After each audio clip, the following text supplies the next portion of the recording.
नमस्कार, स्वागत है आप सभी का आपके साथ। मैं हूं पूजा कविया गोमा। सबसे पहले बुलेटिन की शुरुआत में बड़ी खबर पर एक नजर डालते हैं। बड़ी खबर आ रही है नोएडा से, जहां पर ट्विन टावर की ओर रवाना हो चुके हैं पानी के टैंकर। आपको बता दें, पानी फेंकने के लिए एंटी स्मॉग मशीनों का इस्तेमाल किया जाएगा और उन्हीं मशीनों को वहां लगाया गया है। ध्वस्तीकरण के बाद इस्तेमाल की जाएंगी मशीनें। तो धूल से निजात पाने के लिए एंटी स्मॉग मशीनों का इस्तेमाल किया जाएगा, उनका सहारा लिया जाएगा। कुछ ही देर में ट्विन टावर को गिरा दिया जाएगा। तकरीबन 2:30 बजे का वक्त बताया जा रहा है जब ट्विन टावर को जमींदोज कर दिया जाएगा। नोएडा एक्सप्रेसवे बंद रहेगा इस वजह से, और नोएडा एक्सप्रेसवे 12 साल बाद फिर बंद होगा। करीब 1 घंटे के लिए बंद किया जाएगा एक्सप्रेसवे।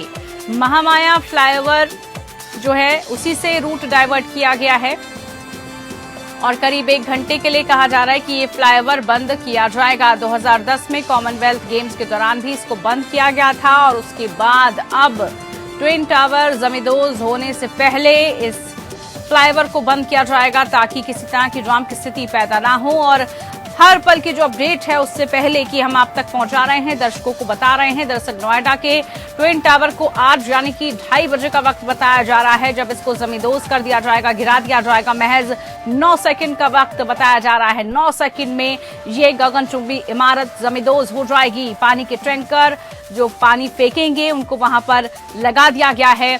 एंटी स्मॉग मशीनें लगाई गई हैं। दरअसल इस इमारत को ध्वस्त होने के बाद जो स्मॉग वहां पर होगा, जिस तरह का धुआं होगा, उससे लोगों को परेशानी ना हो और इसी धूल से निजात पाने के लिए वहां पर इन एंटी स्मॉग मशीनों को लगा दिया गया है।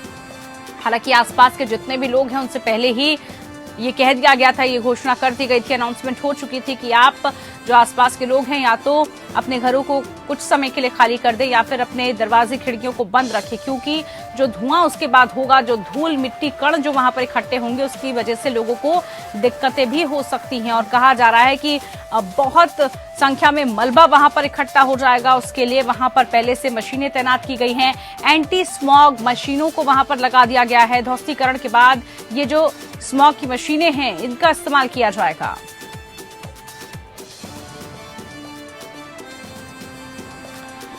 वाजिद अली हमारे साथ जुड़ चुके हैं ताजा अपडेट के लिए। सबसे पहले संवाददाता से जानकारी लेते हैं। वाजिद, तमाम जानकारी और अपडेट इस वक्त क्या मिल रहा है? वहां पर एंटी स्मॉग मशीनों को भी लगा दिया गया है ताकि जो जमींदोज करने के बाद धूल उड़े उससे निजात मिल सके, आसपास का जो माहौल है, पर्यावरण है, वो खराब ना हो, लोगों को दिक्कतें ना आए। क्या ताजा हालात वहां के नजर आ रहे हैं? देखिए, सबसे पहले मैं यहाँ का अगर नजारा दिखाना चाहूँ, इस वक्त मैं उसी जगह पे ग्राउंड जीरो पर खड़ा हुआ हूँ। मेरे पीछे आप ट्विन टावर जो है साफ तौर पे देख सकते हैं। और यहाँ पे अगर आसपास का मैं अगर आपको नजारा दिखाऊंगा तो यहाँ पर जो नोएडा पुलिस की जिप्सी है वो लगातार यहाँ पे गश्त कर रही है। और इसी के साथ साथ एंटी स्मोकिंग जो मशीनें हैं वो यहाँ से अभी थोड़ी देर पहले ही गुजरी है, क्योंकि जब यहाँ पर जो इमारत को जमींदोज किया जाएगा, धराशायी किया जाएगा, उसके बाद जो है जो भी धूल का गुबार उठेगा तो वो एंटी स्मोकिंग की जो मशीन है वो उस धूल के गुबार पर काबू पाएंगी। यहाँ पे एनडीआरएफ की टीम जो है उसे भी तैनात किया गया है। साथ ही साथ जो है यहाँ पर ट्रैफिक पुलिस के अलावा नोएडा की जो लोकल पुलिस है उसे भी तैनात किया गया है, जो लोगों को जो है समझाने का काम कर रही है। आप देख सकते हैं कि यहाँ पर नोएडा के जो पुलिस के जो जवान है वो यहाँ पर आ रहे हैं और सभी लोगों को यहाँ से जाने के लिए कह रहे हैं, क्योंकि कुछ ही लम्हे, कुछ ही पल जा रहे हैं जब इस ट्विन टावर को जो है धराशायी कर दिया जाएगा। तो जाहिर सी बात है कि आज वो भ्रष्टाचार के ऊपर बड़ा हमला है, जिस हमले के बाद जो है सभी भ्रष्टाचारियों को एक सबक मिलेगा। उनके लिए एक एहसास होगा कि आज आने वाले समय में जो है इस तरह का जो भ्रष्टाचार है उससे करने से बचे, क्योंकि कहीं ना कहीं इस पूरी इमारत के अंदर जो 1000 करोड़ का जो इस पर बनाने में जो लागत आई है, जमीन की जो कीमत है, वो कहीं ना कहीं जो बिल्डर है जिन्होंने इसे बनाया है वो सारा भार जो है वाजिद, वहां पर जो है एंटी स्मॉग मशीनें भी लगा दी गई हैं ताकि जो धूल के कण हैं, जो धूल जो पोल्यूशन वहां पर होगा उसके बाद उससे लोग इफेक्ट ना हो। इन मशीनों का सहारा लिया जाएगा उसको कंट्रोल करने में। वो कहां पर, कितनी दूरी पर लगाए गए हैं, वो उनका जो पूरी प्रोसेसिंग है, पूरी प्रक्रिया है, उसका इस्तेमाल कैसे किया जाएगा? देखिए, अगर बात करें इमारत के आसपास का पूरा इलाका तो खाली करवा दिया गया है। 100 मीटर से आगे जो है वो 6 लोगों की टीम है और वो 6 लोगों की टीम जो है वो इसी निरीक्षण करेगी कि इस इमारत को किस तरह से जमींदोज किया जाए। वहीं पे एक रिमोट कंट्रोल का एक बटन होगा, जिस बटन को दबाने के बाद जो है 9 से 12 सेकंड के बीच में महज ये इमारत जो है जमीन के अंदर चली जाएगी, यानी जमींदोज हो जाएगी, धराशायी हो जाएगी। और अगर बात करें एंटी स्मोकिंग मशीन की तो 200 मीटर के आसपास जो है उन्हें खड़ा किया गया है, ताकि जब ये बिल्डिंग धराशायी हो जाएगी उसके बाद जो है पानी के छिड़काव के जरिए जो है उस धूल के गुबार को दबाया जा सके, जो कि आसमान में या आसपास के इलाकों में फैलेगा। आसपास की इमारतों को भी खाली करवा दिया गया है और यहाँ पर लगातार जो है अनाउंसमेंट किया जा रहा है कि यहाँ पर 93 सेक्टर में आने से बचें और नेशनल हाईवे भी जो है 1 घंटे के लिए बंद किया जाएगा। ट्रैफिक डायवर्जन करने में जो ट्रैफिक पुलिस है नोएडा की, उन्हें काफी मशक्कत करनी पड़ रही है, काफी परेशानियों का सामना जो है वो उन्हें करना पड़ रहा है। जगह जगह जो है जाम की स्थिति जो है वो बनी हुई है। लेकिन एक बात आपको मैं बता दूं, जब से ये बात जो है मीडिया के द्वारा जो है पूरे इलाके में फैली है, तो यहाँ पर लोगों ने यहाँ पर एक सेल्फी पॉइंट बना लिया है। लोग यहाँ पर आ रहे हैं और इस इमारत को जो है देखने के लिए भारी भीड़ जो है वो लोगों की यहाँ पर इकट्ठी हो गई है। लोग यहाँ पर आकर जो है इस इमारत के सामने सेल्फियां तक की ले रहे हैं और पुलिस जो है उन्हें समझाने की कोशिश कर रही है कि यहाँ पर खड़ा होना जो है खतरे से खाली नहीं है, क्योंकि ये जो इमारत है जब अगर धराशायी होगी और ऊपर वाले ने अगर नहीं चाहा तो ये इमारत जो है अगर थोड़ा भी अनबैलेंस होती है तो आसपास के लोगों को दिक्कत परेशानी बिल्कुल और इसी लिहाज से वहां पर जो है पुलिस को बहुत मशक्कत करनी पड़ेगी ताकि कोई भी वहां पर हादसा ना हो सके। इसको लेकर हालांकि पहले से तैयारी वाजिब हम देख रहे हैं कि लगातार की गई है। पुलिस से भी आपकी बातचीत हुई होगी या आसपास आपकी कोई पुलिस वहां मौजूद होगी, उससे भी बातचीत करेंगे। आप रहिएगा हमारे साथ। इस दौरान हमारे साथ प्रदीप जी भी जुड़े हुए हैं। प्रदीप शर्मा जी, बहुत स्वागत है आपका। लगातार हम इसको लेकर चर्चा लंबे वक्त से भी करते आए हैं और इस तरह की बिल्डिंग्स को ध्वस्त करना, जबकि बार बार हमने देखा कि पूरा जो मामला है कोर्ट में गया और आखिरी मोमेंट तक हम कहें 11th आवर तक कोशिश की गई। कल भी हमने देखा कि कैसे सुप्रीम कोर्ट में याचिका लगाई गई कि वहां पर हॉस्पिटल बना दिया जाएगा, उसको मतलब पूरी कोशिश की गई। उसके बावजूद भी प्रदीप जी इस तरह का डिसीजन और आज वो वक्त आ गया है, क्या प्रतिक्रिया? पूजा, एक आपको पता है कि एनवायरनमेंट या पर्यावरण ह्यूमन एग्जिस्टेंस के लिए कितना जरूरी है, उसी को ध्यान में रखते हुए, क्योंकि जो ये टावर्स की जो बिल्डिंग जो इरेक्ट की हुई है ये नो ग्रीन जोन है और यहाँ पर कोई इस तरह की कोई कंस्ट्रक्शन अलाउड नहीं है। यहाँ तक कि एक डिफरेंट ट्रिब्यूनल का भी गठन किया गया जो सिर्फ और सिर्फ एनवायरनमेंट के केसेस को ही देखते हैं, वही उसी के ऊपर अपने प्रतिक्रिया देते हैं और ऑर्डर्स वगैरह पास करते हैं। नेशनल ग्रीन ट्रिब्यूनल सब लोग हम जानते हैं। पूजा, एक जजमेंट आई थी सुप्रीम कोर्ट की, Yogendra Mohan Sen Gupta versus union of India and others. उसमें बताया गया था कि नेचर कितना जरूरी है ह्यूमन एग्जिस्टेंस के लिए। अगर जान को अगर सस्टेन करना है, रखना है उसको, तो जो नेचर है इसको हमारे को बचाना होगा। और उसके ऊपर सुप्रीम कोर्ट ने कहा था कि कुछ गाइडलाइंस फ्रेम करी थी। उसके अलावा भी उन्होंने ये बताया था कि sustainability of nature is of Paramount nature for human existence. इसके अलावा भी आपको ये पता है कि जब भी कोई कंस्ट्रक्शन का काम शुरू होता है, वो चाहे आप लेटेस्ट एग्जांपल अगर देखना चाहे तो चाहे बेशक सेंट्रल विस्टा तक की आप बात कर ले, उसमें भी क्योंकि वो नेशनल इंपॉर्टेंस का मुद्दा था, उस पर भी काफी सारी पीआईएल और पिटिशंस वगैरह सुप्रीम कोर्ट के सामने आई। लेकिन सुप्रीम कोर्ट ने देखना होता है कि किस जगह पर क्या जरूरत है, कितनी उसकी पब्लिक इंपॉर्टेंस है, कितनी नेशनल इंपॉर्टेंस है उस मुद्दे की, तो उसको देखते हुए वो अलाउ किया सुप्रीम कोर्ट ने।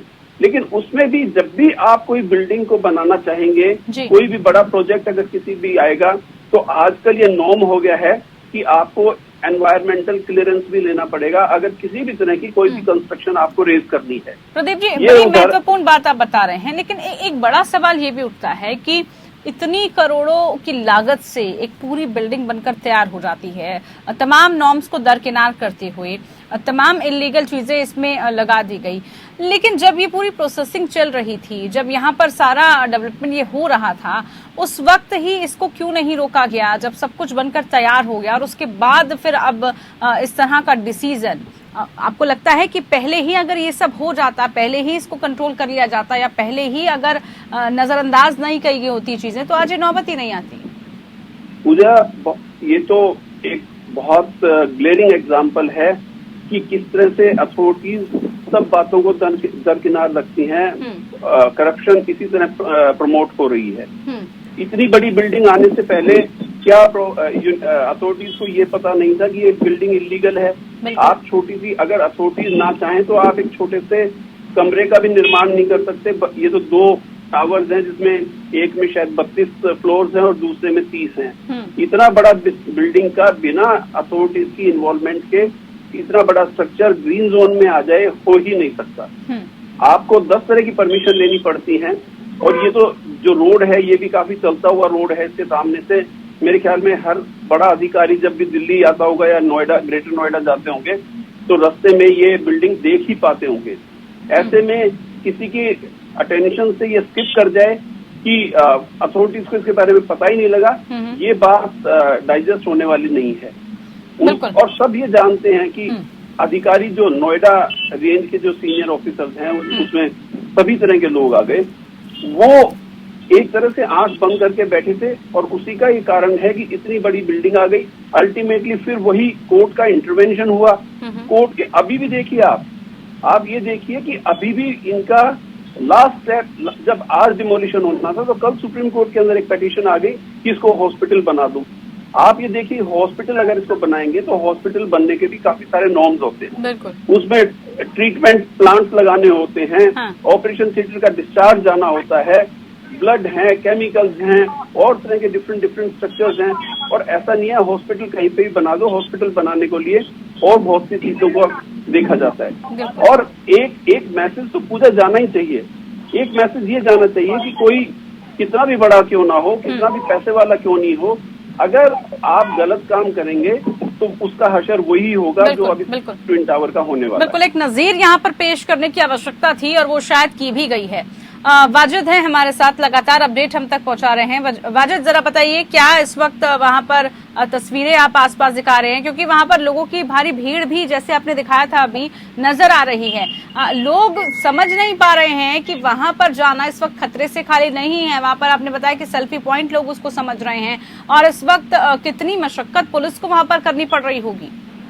देखिए, बिल्कुल मैं आपको अगर यहाँ की तस्वीर दिखाऊंगा तो यहाँ पर लोगों का जो हुजूम है वो काफी ज्यादा है और उन्हें पुलिस किस तरह से समझा रही है और यहाँ से जो है भेजने की कोशिश कर रही है। आप तस्वीर में साफ तौर पे देख सकते हैं कि यहाँ पर जो नोएडा पुलिस के जवान है वो लगातार लोगों को समझा रहे हैं, उनसे कह रहे हैं कि यहाँ से आप लोग चले जाइए क्योंकि ये जगह जो है खतरे से खाली नहीं है। बावजूद इसके जो है लोग सुनने को तैयार नहीं है, क्योंकि इस इमारत से महज 500 मीटर की दूरी पर ही हम खड़े हुए हैं और यहाँ पर लोगों का हुजूम जो है आप देख सकते हैं। और यहाँ पर ट्रैफिक की जो व्यवस्था है वो भी ट्रैफिक पुलिस को सुधारने में काफी मशक्कत जो है वो करनी पड़ रही है। लोगों को समझ नहीं आया, लोग यहाँ पर अपनी गाड़ियों के साथ भी पहुंच रहे हैं और गाड़ियां साइड में लगाकर यहाँ पर सेल्फी ले रहे हैं। यहाँ तक कि वीडियो कॉलिंग करके अपने और रिश्तेदार जो है उन्हें भी दिखा रहे हैं, जबकि उन्हें ये समझना चाहिए कि यहाँ पर आसपास नहीं रहना चाहिए, जगह जो है खतरे से खाली नहीं है। बिल्कुल वाजिद, और वाजिद जरा ये भी बताइए, क्योंकि वहाँ पर तमाम जो हैं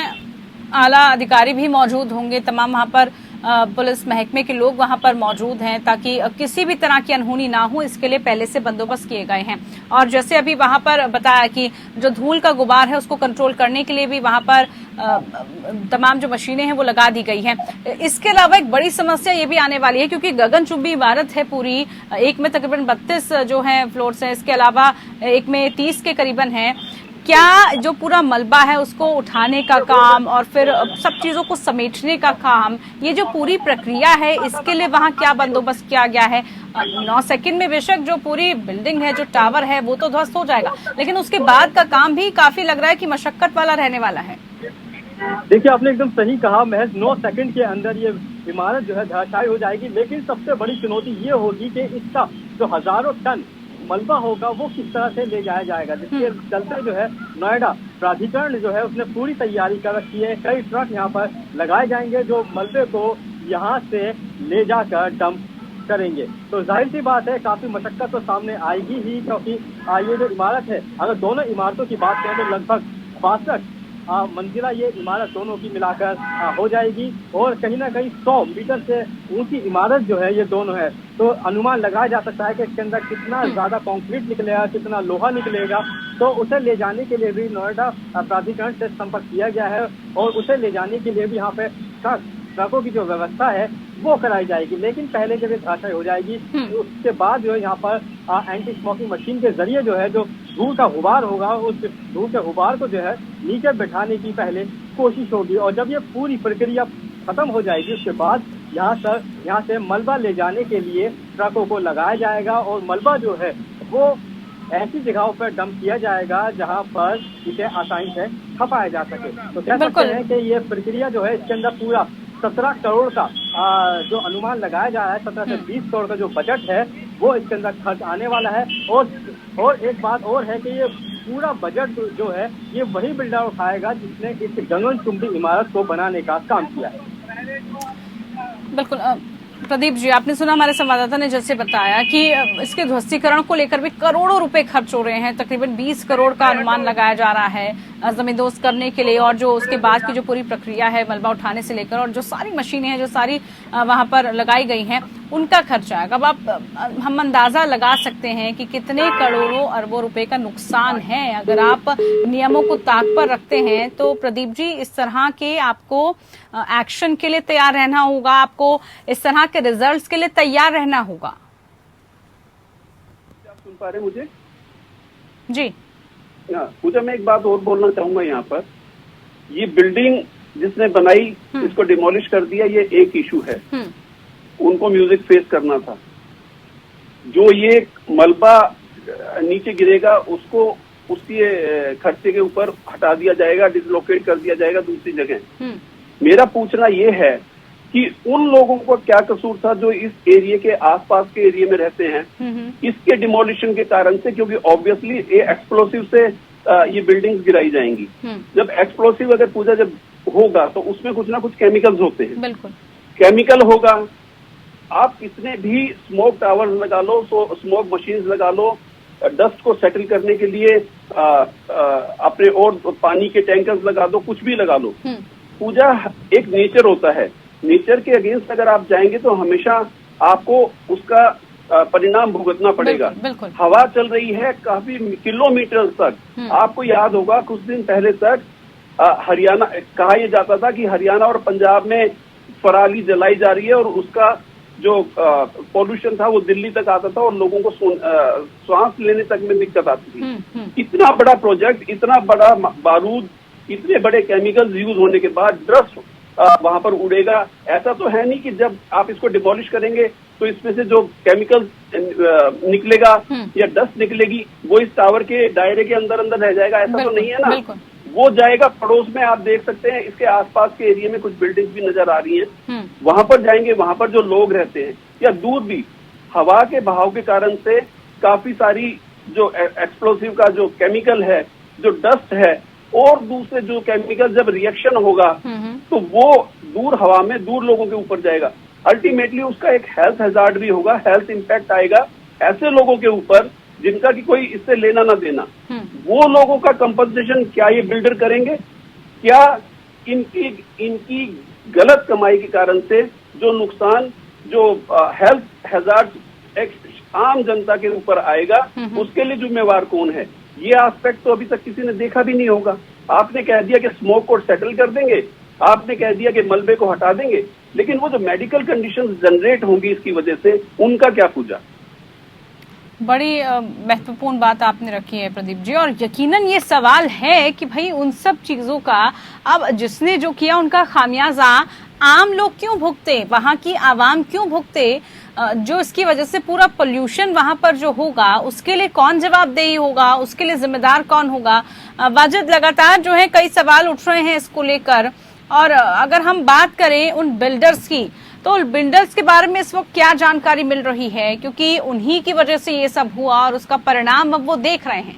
बेशक वो फाइनेंशियली सब कुछ भुगतान करेंगे, लेकिन इसका इम्पैक्ट, इसका इफेक्ट वहां पर आसपास के लोगों पर कितना पड़ने वाला है, वहां के लोगों पर कितना प्रभाव पड़ेगा, कितनी परेशानी लोगों को होनी पड़ेगी, लगातार हम देख रहे हैं। चाहे रूट्स को डाइवर्ट करने से लेकर हो, ट्रैफिक भी बाधित हो रहा है, फोर्स वहां पर, आपको पुलिस वहां पर डिप्यूट करनी पड़ रही है, आला अधिकारी वहां पर मौजूद हैं। ऐसे में उन बिल्डर्स को लेकर क्या जानकारी मिल रही है? पूजा, मेरा एक ही कहना भी है कि बिल्डर्स तो कहीं ना कहीं मिल जाएंगे, कानून के हाथ बहुत लंबे हैं, चले जाएंगे। लेकिन मैं ये पूछ रहा हूँ, एक आईपीसी में 304B होता है, culpable homicide not amounting to murder, उसमें भी कम से कम 10 साल की सजा का प्रावधान है। बिल्कुल प्रदीप जी, आपसे बात करेंगे अभी, संवाददाता हमारे साथ जुड़े हुए हैं। वाजिद, आपसे सवाल है मेरा, बोलिए। जी, सबसे पहले मैं आपको बताना चाहूंगा, जो खतरे की घंटी यानी कि जो सायरन है वो यहाँ पे इस इमारत के पास से बजना शुरू हो गया है। यानी ये अंदेशा दे रहा है कि कुछ ही समय में ये जो इमारत है धराशायी हो जाएगी, तो इसके आसपास जो है पूरा गैप बना है, इसके आसपास से जो भी लोग हैं वो चले जाए। अब लगभग आधे घंटे का वक्त बचा है, आधे घंटे के बाद जो है पूरी इमारत जो है धराशायी हो जाएगी। इससे पहले जो है यहाँ पे अल्टीमेटम दे दिया गया है और सायरन बजाकर जो है लोगों को सचेत कर दिया गया है कि यहाँ पे आसपास जो भी हो यहाँ से चले जाएं। अगर बात करें, जैसा कि आपने कहा, उन बिल्डरों की, तो उन बिल्डरों के ऊपर पूरी तरह से कार्रवाई की जाएगी। उससे पहले जो है उन बिल्डरों को ये कहा गया है कि जो भी जिन्होंने यहाँ पे फ्लैट बुक किए थे, अपने जिन्होंने पेमेंट दी थी, उन सबकी पेमेंट जो है ब्याज के साथ जो है वो वापस दी जाए। साथ ही साथ जो इस इमारत को धराशायी करने के लिए जो भी खर्चा आएगा वो भी उन बिल्डरों को उठाना पड़ेगा। उसके बाद उनके ऊपर कार्रवाई जो है वो भी की जाएगी। वो कार्रवाई से बिल्कुल भी नहीं बच सकते हैं, क्योंकि पूरा मामला जो है सुप्रीम कोर्ट की देखरेख में चल रहा था और सुप्रीम कोर्ट ने ही इस पे एक्शन लेते हुए इस बिल्डिंग को धराशायी करने का आदेश दिया है। तो जाहिर सी बात है कि ये बिल्डिंग धराशायी होगी, साथ ही साथ जो है जो बिल्डर हैं उन पर भी नकेल जरूर कसी जाएगी। मैं आपको यहाँ पर दिखाना चाहूंगा कि यहाँ पर ड्रोन के जरिए भी जो है निगरानी रखी जा रही है और ड्रोन के जरिए भी यहाँ पर फोटोग्राफी से लेकर वीडियोग्राफी जो है वो पूरी बिल्डिंग धराशायी जब की जाएगी तो इस ड्रोन के जरिए जो है पूरी वीडियोग्राफी भी यहाँ पर की जाएगी और ये पूरा जो है होगा, एक रिकॉर्ड होगा कि कितने सेकंड के अंदर जो है ये बिल्डिंग धराशायी हुई है और कितनी देर में जो है ये बिल्डिंग गिरी है। और ये पूरा आसपास का जो इलाका है, पूरे इलाके का जो ड्रोन के जरिए जो है मुआयना भी किया जाएगा कि आसपास कोई खतरे की घंटी तो नहीं है, कोई खतरे की जगह तो नहीं है, या फिर कोई ऐसा शख्स या कोई ऐसा व्यक्ति आसपास कोई फंसा हुआ नहीं है जिसे जो है अभी तक निकाला ना गया हो। तो जाहिर सी बात है यहाँ पर प्रशासन जो है किसी भी तरह से कोई चूक नहीं करना चाहता है और ड्रोन से लेके एंटी स्मोकिंग मशीन से लेके ट्रकों से लेके और दिल्ली पुलिस, वो नोएडा पुलिस सब मौजूद है वहाँ पर। ठीक है, और खतरे की वहाँ पर घंटी बज चुकी है, सायरन बज चुका है, कुछ ही समय का वाजिद वक्त भी रह गया। अपडेट आपसे लेते रहेंगे। बहरहाल बहुत शुक्रिया तमाम जानकारी के लिए। प्रदीप जी, आप हमारे साथ जुड़े थे, आपने भी तमाम सवाल उठाए और जो यहाँ पर तमाम तरह की इलीगल चीजें हैं और जिस तरह से ये बना और बनने के बाद अब इसको जमींदोज किया जा रहा है, इससे पहले भ्रष्टाचार को लेकर भी तमाम सवाल इस पर उठाए थे। फिलहाल के लिए इतना ही, नमस्कार।